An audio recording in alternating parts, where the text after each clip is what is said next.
శ్రీమహాగణాధిపతయే నమః. ఓం గురుభ్యో నమః. ఓం శ్రీమాత్రే నమః.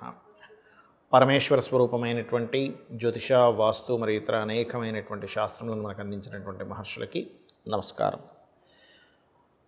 అరుణాం కరుణాతరంగితాక్షీం ధృతపాశాంకుశపుష్పబాణచాపాం అనిమాదిభిరావృతాం మయూకైః అహమిత్యేవ విభావయే భవానీం. శ్రీమాత్రే నమః. మనం ఈరోజు ప్రతి ఒక్కరికి కూడా వాళ్ళ లైఫ్లో నేను ఒక గొప్ప స్టేజ్కి వెళ్తానా లేదా, కొన్ని కోట్లు సంపాదిస్తానా లేదా, ఒక మంచి పేరు ప్రఖ్యాతులు తెచ్చుకుంటానా లేదా అనేటువంటి ఒక ఆశ ప్రతి ఒక్కరికి ఉంటుంది, ఉండాలి కూడా. అయితే అది ఏ గ్రహాల వల్ల ఏర్పడుతుంది? 12 లగ్నాల్లో మీరు మేషం నుంచి మీన లగ్నంలో, మీది ఏ లగ్నం అయినా, లగ్నం తెలియదు, కొంచెం రాశి వరకు, అది సెకండ్ ఆప్షన్ రాశి అనేటువంటి చూసుకుంటే కనుక మీకు ఏ గ్రహం బలంగా ఉంటే రాజయోగాన్ని ఇస్తుంది, ఏ గ్రహ బలం వల్ల మీరు ఏ రంగాల్లోకి వెళ్ళగలుగుతారు అనేటువంటి విషయం కనుక సీక్రెట్ కనుక తెలుసుకోగలిగితే ఖచ్చితంగా మీరు కోటీశ్వరులు అవుతారు. అందులో ఎటువంటి సంబంధం లేదు. అది పెద్ద విషయం కాదు. మనం ఏ రూట్లో వెళ్ళగలగాలి, మనకు రూట్ తెలియాలి. ఇప్పుడు కూడా తిరుపతికి వెళ్తున్నాము, ఈ రూట్లో వెళ్తే వస్తుందండి అంటే వస్తుంది, లేదు రివర్స్లో వెళ్తుంటే ఎంతకాలం మనం ప్రయాణం చేసినా ఎలా అయితే రాదో, మన జీవితంలో కూడా మన జన్మజాతకంలో మనకి ధనాన్ని ఇచ్చే గ్రహం ఎవరు అనేది తీసుకోవాలి. ఆ రకంగా ఒకవేళ ఆ గ్రహం కనుక అంత బలంగా లేదు, మనకి యోగకారకమైన గ్రహం బలంగా లేదు, అలాంటప్పుడు ఎటువంటి పరిహారాలు చేసుకోవాలి, చిన్న చిన్నవి మంత్రంతోనో దానంతోనో గోసేవతోనో ఎలా చేసుకోవాలనేటువంటిది వీడియో ఎండింగ్ వరకు చెప్తాను. కాబట్టి వీడియో ఎండింగ్ వరకు చూడండి. అయితే ఈ విషయాలు చెప్తుంది నేనైనప్పటికీ కూడా చెప్పిస్తుంది సాక్షాత్ లలిత అమ్మవారిగా భావిస్తూ ఒక్కొక్క లగ్నం గురించి తెలుసుకుందాం. వృశ్చిక లగ్నము, వృశ్చిక రాశి. వృశ్చికం వారికి సెల్ఫ్ కాంపిటీషన్, అంటే ఎవరు వాళ్ళకి చెప్పనక్కర్లేదు, నువ్వు ఎదగాలంటే నువ్వు ఇది చెయ్యు అని చిన్నప్పటి నుంచి కూడా, అంటే చదువుకునే వయసు దగ్గర నుంచి, ఒక ఉద్యోగంలో జాయిన్ అయినప్పటి నుంచి, ఒక బిజినెస్ చేస్తున్నప్పటి నుంచి వాళ్ళకే నేను ఎదగాలి, నేను అందులో స్కూల్లో ఫస్ట్ రావాలి, కాలేజీలో ఫస్ట్ రావాలి, జాబ్లో నేను నెంబర్ 1గా ఉండాలి, బిజినెస్లో నెంబర్ 1గా ఉండాలనేటువంటి సెల్ఫ్గా ఉంటుందండి. అది వృశ్చిక లగ్నం యొక్క లక్షణం, ఒక మంచి లక్షణం అది. ఎందుకంటే కాంపిటీషన్ అనేది లేకపోతే అసలు ప్రపంచం లేదు, గుర్తుపెట్టుకోండి. ఎందుకంటే అభివృద్ధి అనేది జరగదు.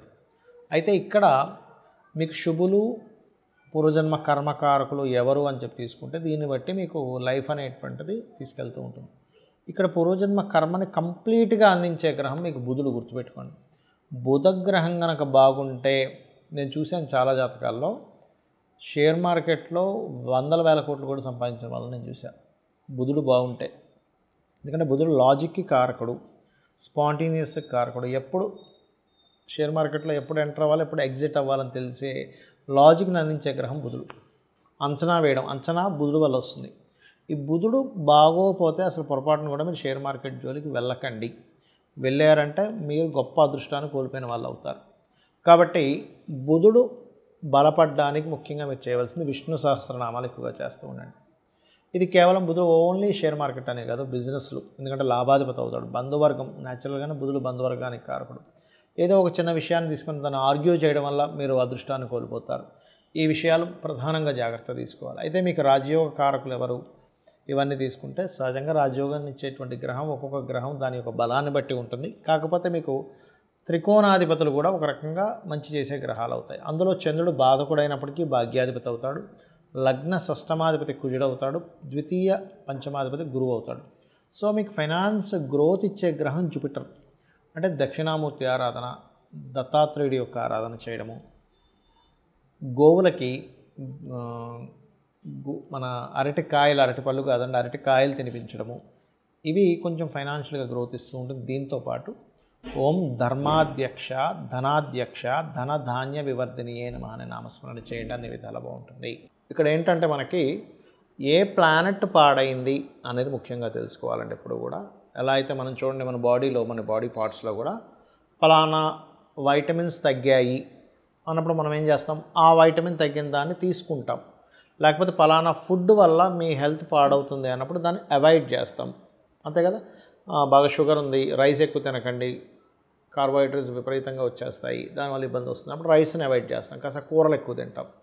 అలాగే మనకి కూడా జన్మజాతకంలో ఏ ప్లానెట్ మనకి యోగకారకమో ఆ ప్లానెట్ని ఇంకో ప్లానెట్ పాడు చేస్తున్నప్పుడు, నవగ్రహాలకు కూడా ఆ శక్తి ఉంటుందండి. గొప్ప వ్యక్తిని చేసే శక్తి ఉంటుంది, మనకి ఇబ్బంది పెట్టే శక్తి ఉంటుంది. అంటే ఏమిటి, అవేవో మన మీద పనిగట్టుకొని కోపంతోనో ద్వేషంతోనో చేస్తున్నటువంటిది కాదు. మన పూర్వజన్మ కర్మే ఆ రూపంలో ఖచ్చితంగా వచ్చి మనల్ని ఆ రకంగా రూల్ చేస్తూ ఉంటుంది.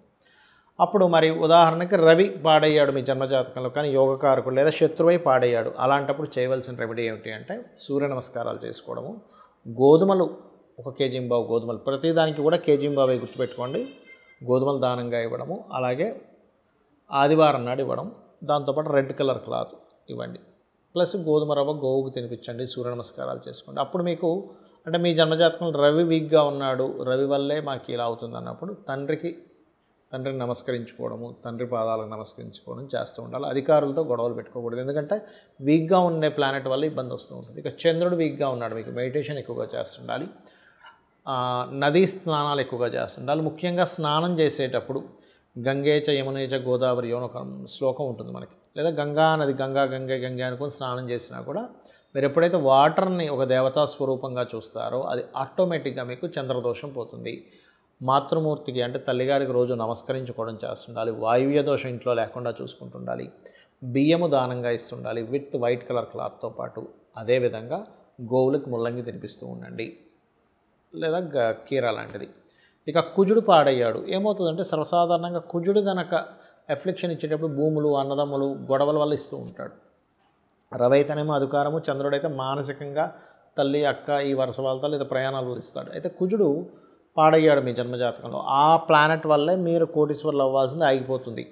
అప్పుడు చేయవలసింది ఏంటంటే కందులు దానంగా ఇవ్వడం, రెడ్ కలర్ క్లాత్, స్కందుడిని ఆరాధించడం, ఎక్కువగా సుబ్రహ్మణ్యేశ్వర స్వామిని ఆరాధించడము, గొడవల జోలికి వెళ్లకుండా ఉంటే చాలండి. ఎందుకంటే ఆ రూట్లోనే మీకు ఇబ్బంది ఇస్తుంది అన్నప్పుడు చిన్న ఉదాహరణ, ఒక కర్వ్ ఉంది, స్పీడ్గా వెళ్తేనే పడతాడు అన్నప్పుడు ఏం చేస్తాం, స్పీడ్గా వెళ్ళాం అక్కడ ఆ కర్వ్ దగ్గర. చిన్న లాజిక్, మరొక ఏం లేదు, స్లోగా వెళ్తే కర్వ్ తిరిగిపోతాం, యాక్సిడెంట్ అవ్వదు. అలాగే కుజగ్రహం పాడైనప్పుడు ల్యాండ్స్ కొనేటప్పుడు జాగ్రత్తగా ఉండాలి, ఎందుకంటే ల్యాండ్స్లో ఇరుక్కుపోతారు ఇక్కడ వీళ్ళు, కుజుడు బుధుడు ఎవరు పాడైనా కూడా. అలాగే అదేవిధంగా మీకు గొడవలు, ముఖ్యంగా డిపార్ట్మెంట్ వాళ్ళతో, పోలీసులతోని, యంగ్స్టర్స్తో అనవసరం గొడవలు పెట్టుకోకూడదు.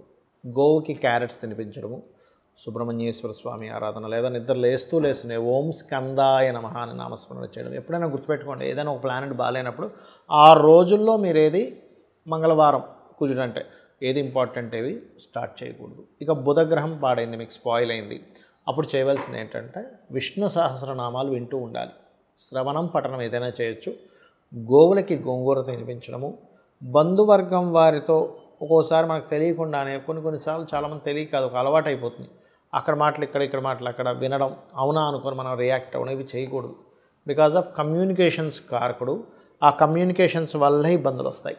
సో ఇది. అండ్ వ్యాపార సంబంధించిన విషయాలు తొందరపడి చేయడం, ఇవి జాగ్రత్తలు తీసుకోవాలి, పెసలు దానంగా ఇస్తూ ఉండాలి. ఇక గురుగ్రహం పాడైంది మీ జన్మజాతకంలో, అప్పుడు ఏమిటి అని చెప్పి చూసుకున్నట్లయితే గురువు ప్రధానంగా ఇక్కడ గురుగ్రహం పాడైనప్పుడు మిస్గైడింగ్స్ ఎక్కువగా జరుగుతూ ఉంటాయి. అలాంటప్పుడు సరైన గైడింగ్ మనం తీసుకుంటున్నామా లేదా అనేటువంటిది ఒక జాగ్రత్త తీసుకుంటూ, మీకు దగ్గరలో ఆలయాలు ఉన్నట్లయితే అక్కడ మీరు పసుపు, గంధము ఆ ఆలయాల్లో దేవతా సంబంధించిన కైంకర్యాలకు వాడుకోవడానికని మీరు భక్తి శ్రద్ధలతో ఇవ్వడము, గురువులకు నమస్కరించుకోవడము. ఎందుకంటే గురువు పాడైతే కనుక ఏమవుతుందంటే గురువుల ద్వారానే, అంటే గైడింగ్ చేసేవాళ్ళే సరిగ్గా చేయరు, ఇది ప్రధానంగా తీసుకోవాలి. అదేవిధంగా మరొక విషయం ఏంటంటే ఈ గురువారాలు ఇంపార్టెంట్ డెసిషన్స్ తీసుకోకూడదు, గోవులకి అరటికాయలు తినిపించడం గురువారం చేస్తూ ఉండాలి, ఇది ప్రధానంగా తీసుకోవాలి. అదేవిధంగా కొన్నిసార్లు ఏంటంటే మీకు ఇష్టం వచ్చిన, అంటే చాలామంది తెలియక ఏంటంటే ఒకదానికొక ఇవి చేస్తూ ఉంటారు, కొన్ని దేవతా సంబంధించిన విషయాల్లో కానీ తెలియక. కొంతమంది చూడండి కొన్ని నియమ నిబంధనలు తెలియక ఏదో దేవతా సంబంధించిన ప్రారంభిస్తూ ఉంటారు, దానికి కొన్ని నియమాలు ఉంటాయి. అవి ముఖ్యంగా శుక్రగ్రహం పాడైతే సర్వసాధారణంగా స్త్రీ శాపం శుక్రగ్రహం వల్ల వస్తూ ఉంటుంది. అంటే ఏమిటి, మీరు పూర్వజన్మల్లో స్త్రీకి ఎవరికైనా ఇబ్బంది పెట్టడం వల్ల ఈ రూపంలో, స్త్రీ రూపంలో వస్తుంది ఇక్కడ. అలాంటప్పుడు వీలైనంత మట్టుకు వారితో మర్యాదగా వ్యవహరించడమే ఉత్తమమైనటువంటి రెమెడీ, అంతకు మించి మరొకటి ఏమీ లేదు. అంటే ఇవన్నీ నేను మీకు ఎందుకు చెప్తున్నా అంటే మనిషి ఎందులో ఇరుక్కుంటాడు, ఏ ప్లానెట్ వాళ్ళు, ఇది తెలుసుకుంటే చాలు మనం గొప్పవాళ్ళం అవడానికి.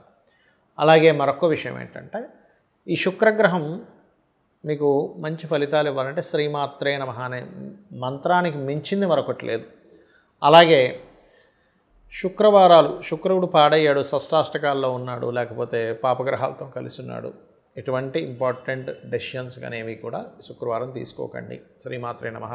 మంత్రము విష్ణు లలితా సహస్రనామాలు చదవడము, గోవులకి 3 చపాతీలు తేనె పూసిన నూనె వేయకుండా కాల్చిన చపాతీలు 3 చపాతీలు తినిపిస్తూ ఓం సంపత్కరీ సమారూఢ సింధుర వ్రజ సేవితాయ నమః చేస్తూ ఉండండి. ఇక శని అంటే సహజంగా రోగానికి కారకుడు, లేట్ అవ్వడము, అన్నీ కొంచెం అవమానాలు పడడం జరుగుతూ ఉంటాయి. బాగోపోతే బాగుంటే ఆయనే గొప్ప వరాన్ని ఇచ్చినట్టుగా అన్ని అద్భుతంగా కొన్ని తరాలు సరిపోయేంత దానాన్ని కూడా ఆయన ఇస్తాడు, ఆస్తుల్ని. కానీ నూనె దానంగా ఇవ్వండి. శని మీకు వీక్గా ఉన్నాడంటే నూనె దానంగా ఇవ్వడం, గోలుకి బెల్లం తినిపించడం, నువ్వులు దానంగా ఇవ్వడం, శుక్రుడికి అయితే బొబ్బర్లు దానంగా ఇవ్వడం, ఇవి చేయండి. అలాగే విత్ బ్లూ కలర్ క్లాత్తో. ఇక రాహుకేతువులు కనుక అయ్యారంటే, రాహువు ముఖ్యంగా ఏంటంటే ఇల్యూజన్, అంటే ఏదో జరిగిపోతుందని ఒక భయాన్ని క్రియేట్ చేస్తాడు. కేతు ఏంటంటే నాకేం అవసరం లేదనేటువంటి ఒక రకమైన స్థితికి తీసుకెళ్ళిపోతాడు. అంటే నాకేమీ అక్కర్లేదు, నాకేం పట్టట్లేదు అనేటట్టుగా. అంటే ఇది వైరాగ్యము అండ్ మోసపోవడానికి రాహు కూడా కారకుడవుతాడు. కాబట్టి మీరు రాహుగ్రహం బాగా వీక్గా ఉంది, ఇబ్బంది పడుతున్నాము అన్నప్పుడు మీరు చేయవలసింది ఏమిటంటే దుర్గా ఆరాధన, మినుములు దానంగా ఇవ్వడం. కేతు వీక్గా ఉన్నాడు అన్నప్పుడు గణపతి ఆరాధన, ఉలవలు దానంగా ఇవ్వడం చేయండి. ఉలవలతో మల్టీ కలర్ క్లాత్, మినుములతో సిమెంట్ కలర్ క్లాత్ దానంగా ఇవ్వండి. ఖచ్చితంగా ఇది చేయడం వల్ల రాహు తాతగారిని ఎక్కువగా నమస్కరించుకుంటూ ఉండాలి. కేతు అయితే అమ్మమ్మని నానమ్మని ఎక్కువ నమస్కరించుకుంటూ ఉంటే వాళ్ళ బ్లెస్సింగ్స్తో మీకు ఉండేటువంటి దోషాలు పోతాయి. అమ్మవారి అనుగ్రహం కూడా మీకు కలుగుతుంది. శ్రీమాత్రే నమః.